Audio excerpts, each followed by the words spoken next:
Decoding Rumi's Masnavi by Pirjan. Part 2. How a cadi was infatuated with wife of Júhí. One can ask what Rumi means by freedom. Does it mean abandoning some unattractive things? Or is it just freedom in general? As for the observer and the observee, it is the observer who divides themselves into the observer and the observee. Some unattractive dependencies need to be eliminated in order to achieve other attractive things. This is called freedom and movement. For Rumi, freedom is not achieved merely if we move from one chest to another. Regardless of the teachings of the existing religions, there are such vices as jealousy and lying in our lives. When we are told that we have jealousy, there may be a tendency in us to react to it to make it change. These vices act as chests to which we react. So how can we get rid of them? When we envy and try not to be jealous, we still experience some kind of chest shift. You can't get rid of one chest, but get caught up in someone else. Loyalty to ideologies does not result in success, but the mind must be calm and free from resentments. When we try not to be liars, we react to something. You have to be relaxed to succeed. Can we accept ourselves as we are? That is, regardless of the judgment of others. When we look at ourselves and observe what we do, we no longer need to react and reinforce it. Sometimes it is difficult to recognize these vices. According to Rumi, when a farm has been cultivated for a few years, its soil becomes weak. Sometimes it has to be left for 1 year and not planted on in order to make it prepared for the following year. What we need to do to achieve freedom is to observe and then act according to it. That is to love ourselves with all the vices we have. If we discover a vicious thing in ourselves, we should try to accept it and not fight it anymore.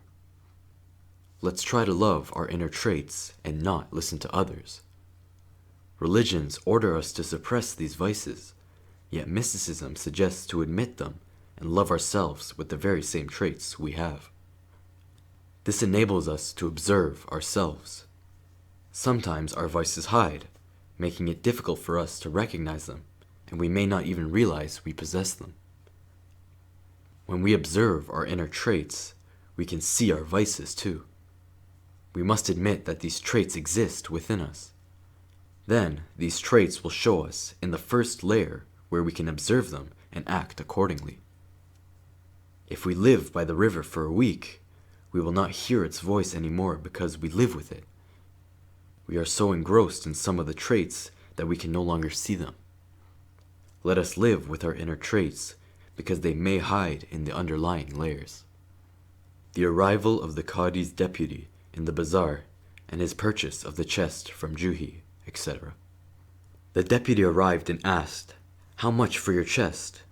"They are offering 900 pieces of gold and more," said he. "I will not come lower than 1,000. If you intend to buy, open your purse and produce the money." He replied, "Have some shame, you in the short felt frock. The value of the chest is self-evident." Juhi said, "To buy without seeing is an iniquity. Our bargain is being made in the dark.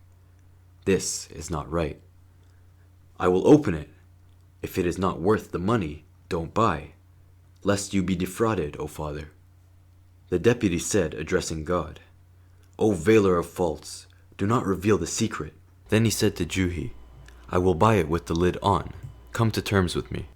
Veil the fault of others in order that veiling may be vouchsafed to you. Do not deride anyone till you see yourself in security. Many like you have been left in this chest and have landed themselves in tribulation. Inflict upon another only the pain and injury that you would wish and approve for yourself. For God is lying in wait and in ambush.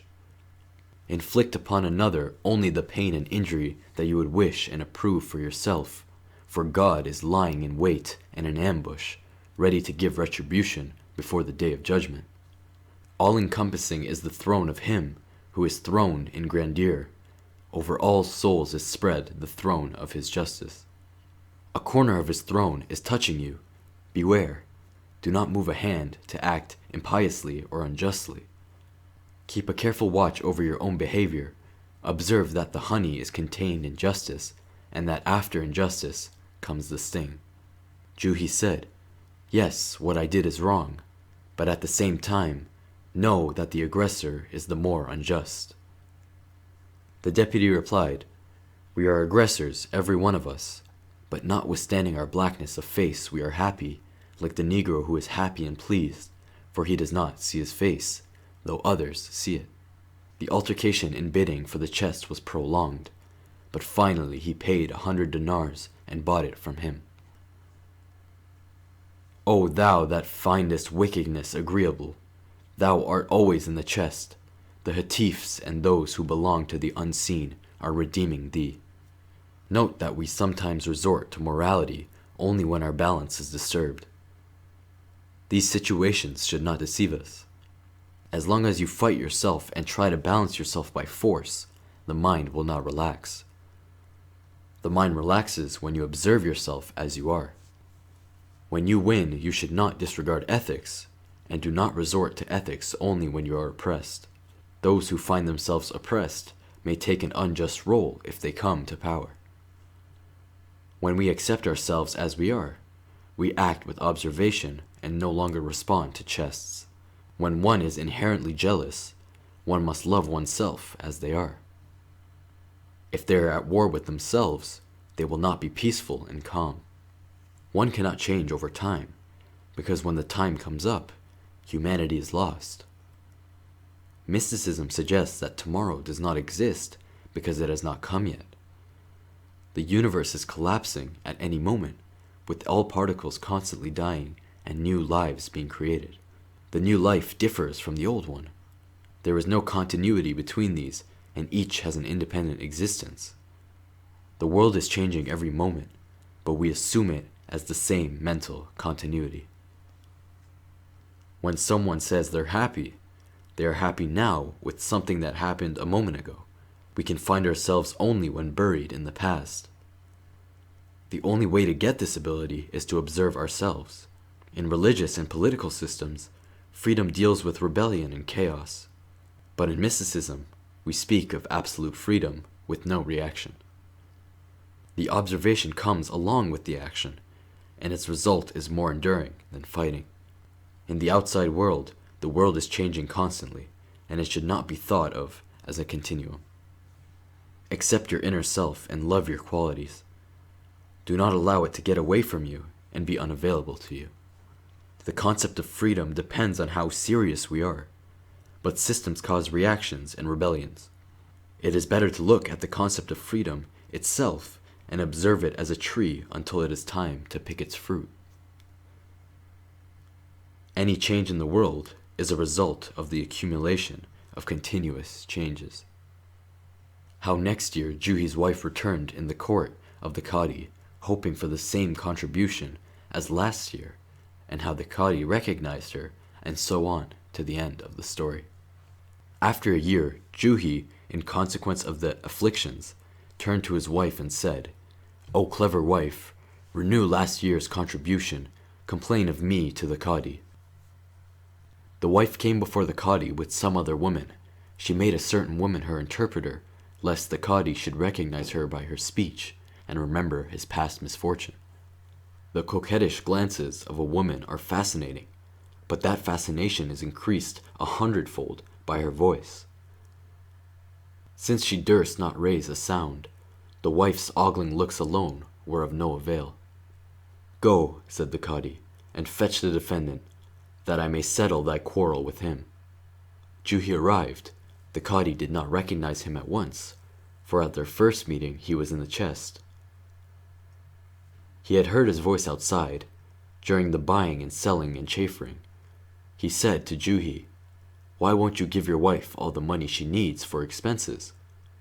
He replied, "I am devoted with heart and soul to the religious law, but if I die, I do not possess enough to pay for the shroud. I am bankrupt in this game.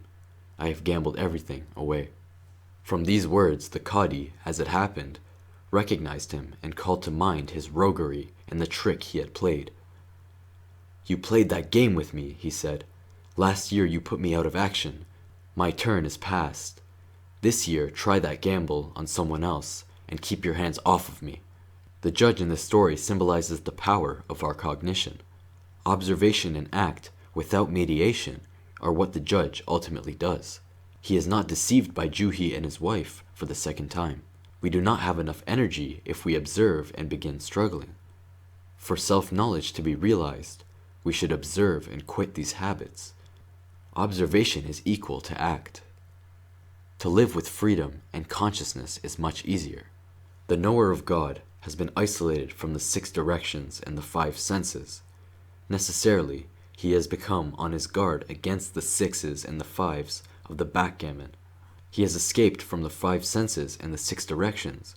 He has made you acquainted with what lies beyond all that. One should not see time in terms of space. This is a mistake of the mind because the time is changing every moment. When we observe ourselves, a kind of ability and function is developed within us that makes us successful. His intimations are the intimations of eternity.